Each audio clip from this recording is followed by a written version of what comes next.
यदि आपने जल्दी जल्दी गए और कुछ मंत्र पाठ किया, फूल वूल चढ़ाए और निकल पड़े, जो मांगना है मांग लिया, तो इसका मतलब क्या हुआ? आपने कुछ चीजें बोली तो जरूर, लेकिन कनेक्ट नहीं हुए, जुड़े नहीं, संबंधित नहीं हुए, परमात्मा से संपर्क नहीं हुआ आपका।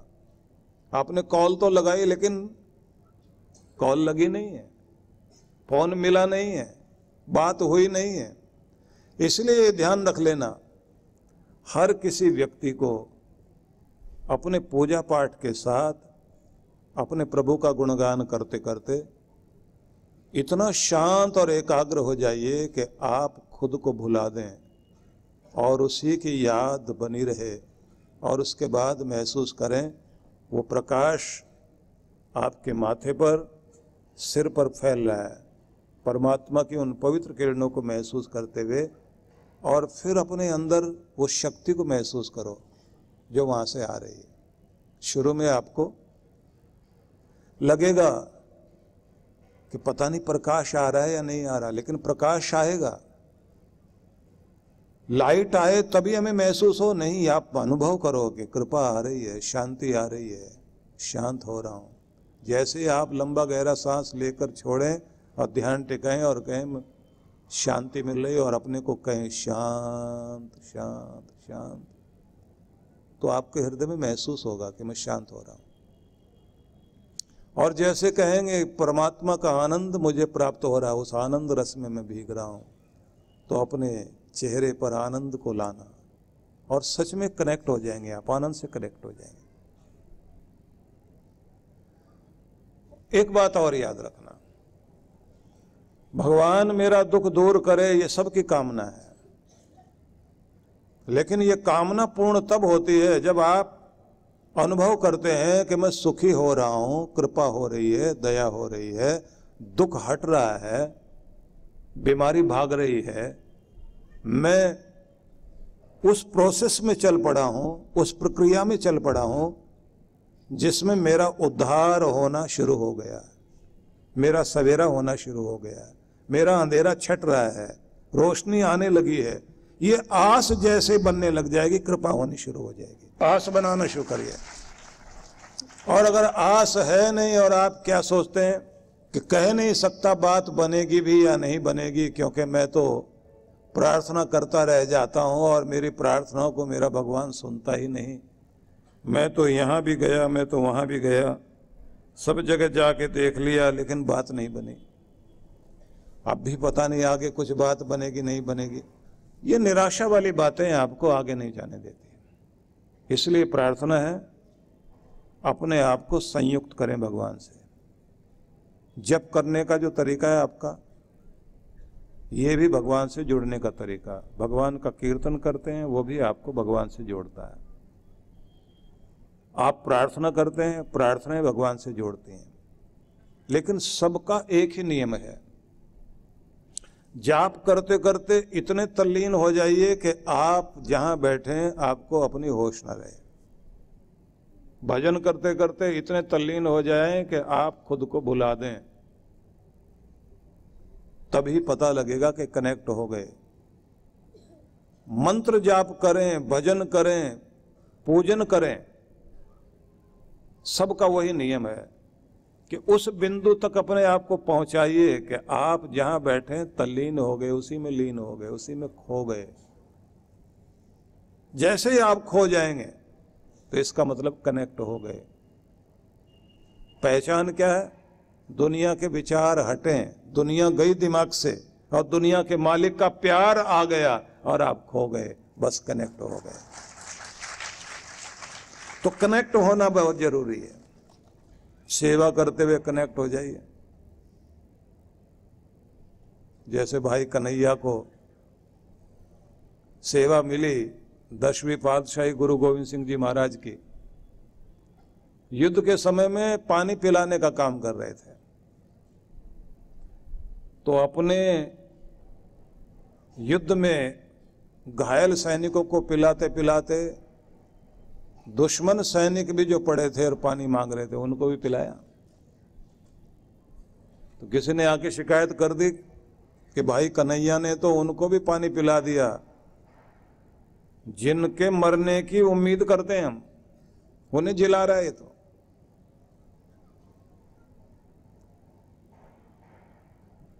उनको बुलाकर पेश किया गया गुरु गोविंद सिंह जी महाराज के सामने। तो गुरु गोविंद सिंह जी महाराज ने पूछा कि क्या कर रहे थे? बोले सेवा। कैसी सेवा? बोले जो आदेश मिल गया कि पानी पिलाओ घायलों को, तुमने तो दुश्मन को भी पानी पिलाया। बोले मुझे तो मेरे गुरु का रूप इधर भी दिखाई दे रहा था, उधर भी दिखाई दे रहा था। जो भी दर्द का मारा है उसमें मेरे गुरु का रूप दिखाई दे रहा था, और ये पानी नहीं था, ये तो मेरे गुरु की कृपा जा रही थी वहां तक, उन सब तक वो कृपा पहुंच रही थी, क्योंकि मेरा गुरु किसी के लिए भेद नहीं करता। वो तो सूरज की किरणों की तरह सब पर एक साथ बरस रहा है, बादल बनकर सब पर बरस रहा है। उसके भाव सुनते ही उन्होंने गले लगाया उसका। सेवा वाला व्यक्ति पक्षपाती हो जाए तो फिर सेवा नहीं रहती। जो सच्चे सेवा वाले लोग रहे हैं उन्होंने तो अपनी सेवा से ही भगवान को पा लिया। इसलिए अगर आपको मौका मिले, आपके दरवाजे पर कोई आए, कभी भी अपमान मत करो। लोगों को लगता है दरवाजे पर आया तो बैठाओ, बाहर इंतजार कराओ। वो भी लोग हैं जिनको जब पता लगता है तो जाते हैं, आदर मान देकर आते हैं। हम लोगों को ध्यान है, हम लोगों ने जब पहला मंदिर बन रहा था, लगभग 24 मंदिर हम लोगों ने पूरे देश में स्थापित कराए। दिल्ली में पहला मंदिर बन रहा था तो उसके लिए लोग अपना अपना योगदान देने के लिए आते थे। एक परिवार के लिए लोग गए मांगने के लिए, और उस घर में कोठी में चले गए। वहां तो जवान बेटा उनका चला गया था। अब ये बेचारे, इनको तो पता ही नहीं था। वहां गए, देखा हालत खराब है, सब रो रहे हैं बेटे, हाथ जोड़ के वापस जाने लगे। वहां से एक महिला उठी, बोले कैसे आए थे? बोले हम तो मंदिर बन रहा है ना, उसके लिए आए थे। रोती हुई बोली मेरे तो दाता ही चला गया घर से, जिसके कारण मेरे घर में रौनक थी, और जिसने कभी किसी को खाली नहीं लौटाया वही चला गया। हम तो अब कुछ नहीं रह गए। अब इन्होंने प्रार्थना की, हाथ जोड़कर कहा उसको शांति मिले, ये घर फिर से आबाद हो, और ये लोग बाहर आ गए। कोठी से बाहर निकलकर जैसे ही सड़क पर जा रहे थे आगे, पीछे से उस घर से निकलकर एक बूढ़ा, एक बुजुर्ग आदमी बाहर आया। उसने आवाज दी, भाई रुको आप लोग। उन्होंने कहा मैं उस बच्चे का पिता हूं, और वो सिख फैमिली थी, सिख परिवार था वो। उसने कहा मेरे बेटे ने कभी अपने दरवाजे से किसी को खाली नहीं लौटाया, तो आज उसका पिता भी खाली नहीं लौटाएगा। लेकर जाओ, लेकर जाओ। पुण्य करने के लिए आए हो, मेरे घर को आबाद करने आए हो, दुआ देने आए हो। भाई पता नहीं कौन सा जीवन का दुख है, कोई कर्म रहा होगा कि दुख बनकर आया जीवन में, लेकिन तुम लोगों को मैं खाली नहीं जाने देना चाहता। फिर से मेहर हो मेरे घर पर, मेरे पोते पोती इतने बड़े इंसान बने, उनके हाथों से बड़े बड़े काम हो। दुआ करो उन बच्चों के लिए। और उनका वो लेकर उन लोगों ने सिर पर रखकर, ऐसे ही हाथ रख करके वापिस आए। मेरा वहां कार्यक्रम हो रहा था मंदिर में, जहां मंदिर बन रहा था। वो लोग स्टेज के पास आगे चलते हुए सीधे, उन्होंने कहा कि हम कुछ कहना चाहते हैं। मैंने कहा बताओ। बोले ऐसे ऐसे घटना हुई और ये राशि हम लेकर आए तो पहले आपके हाथ में देकर उसके बाद रसीद तो हम काट के आ गए हैं, उसके बाद इसको यहाँ लगाने के लिए, इसके लिए ईंटें आए और जैसे बने तो पहले ईंट उस बच्चे के नाम से लगनी चाहिए जिसके पिता ने दिया है। भावना होती है लोगों में। और ये नहीं सोचें मैं देने वाला, उसने इस लायक बनाया ना। अगर भगवान ने हमें इस लायक बनाया है तो कोशिश करो इस लायक बने रहें।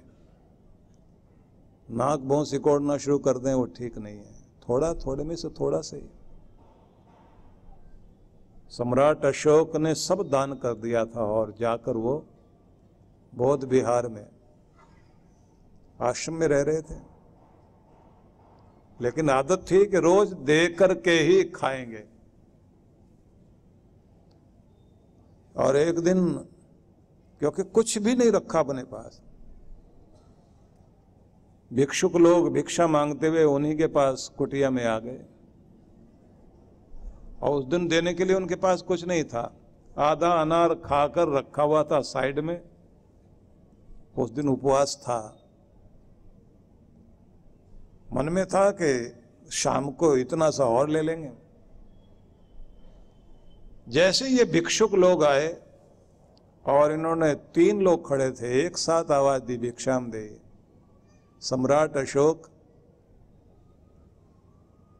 हाथ में केले का पत्ता पकड़ा और उसके ऊपर आधा अनार रखकर और दोनों हाथों में लेकर और खड़े हो गए। बोले आज इस सम्राट के पास देने के लिए सिर्फ यही है, आधा अनार।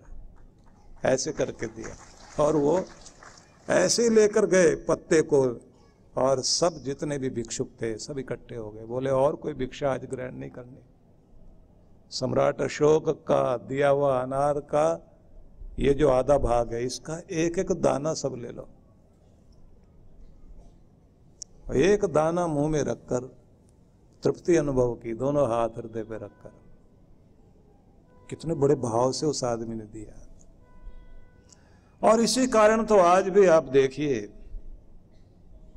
हमारे नोट से लेकर हमारे देश की पहचान में सम्राट अशोक दिखाई देता है, अशोक चिन्ह दिखाई देता है।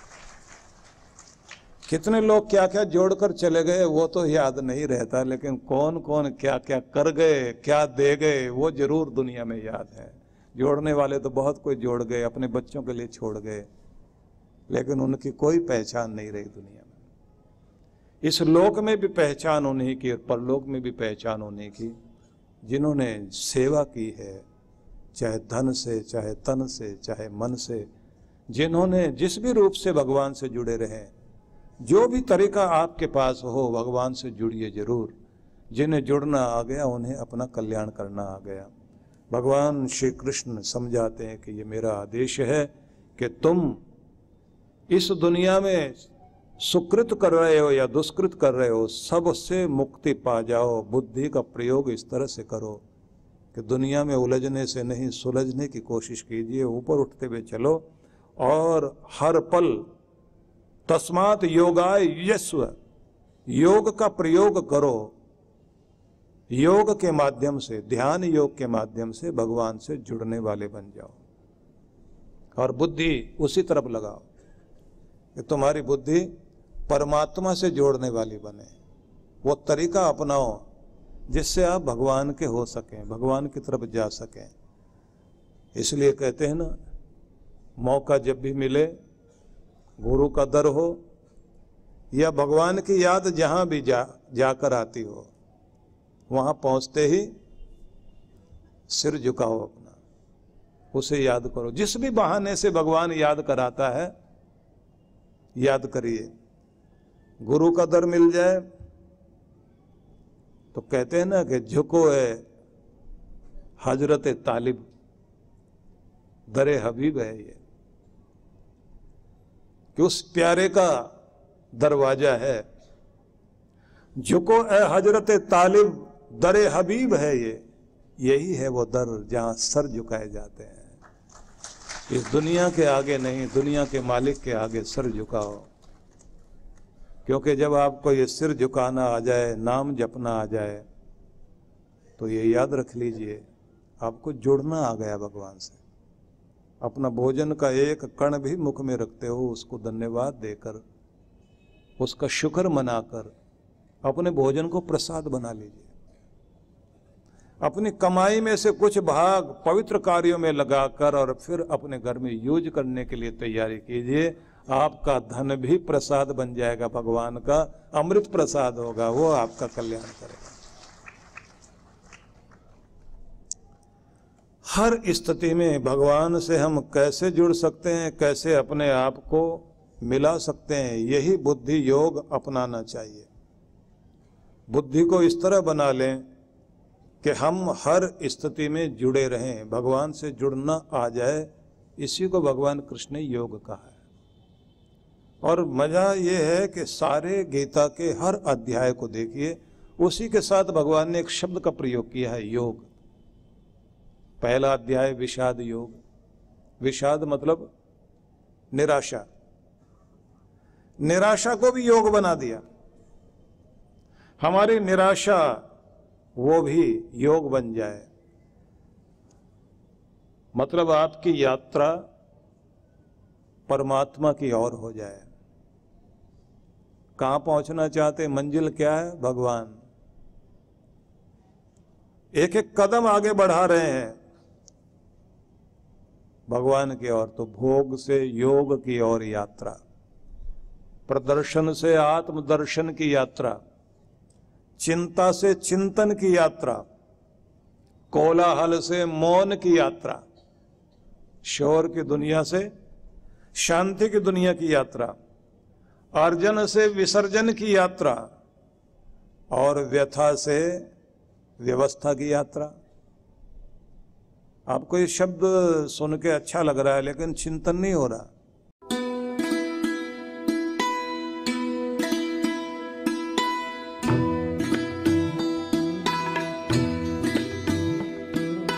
नवजीवन साधना। क्या नकारात्मक विचारों को मन में आने ही न दें? ये हमारे वश में है? क्या तनाव की जड़ें मन में उपजेंगी ही नहीं अगर निरंतर ध्यान साधना को जीवन में शामिल कर लिया जाए?